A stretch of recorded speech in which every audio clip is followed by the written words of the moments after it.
क्या आप जानते हैं, केदारनाथ के बाद भगवान शिव का ऐसा रहस्यमयी मंदिर है जहां उनकी नाभि मध्य भाग की पूजा होती है और ये मंदिर साल के आधे समय बर्फ में दबा रहता है।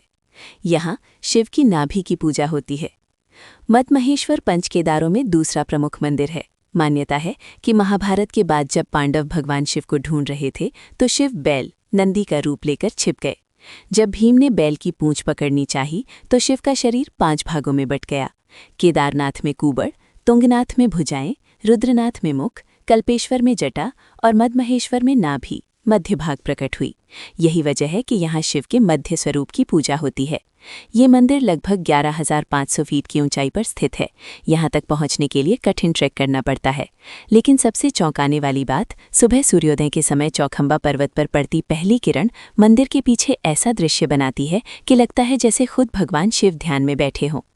नवंबर से अप्रैल तक यहाँ भारी बर्फबारी होती है। तब मंदिर के कपाट बंद कर दिए जाते हैं और पूजा उखी मठ में होती है। सोचिए, 6 महीने तक ये मंदिर पूरी तरह बर्फ में ढका रहता है, फिर भी हर साल बिना किसी नुकसान के पुनः खुल जाता है।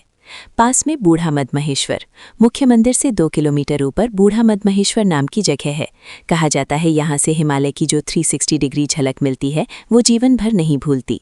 तो अगली बार जब आप केदारनाथ जाएं, याद रखिए शिव का एक और रहस्यमयी रूप हिमालय की गोद में आपकी प्रतीक्षा कर रहा है, मद्महेश्वर।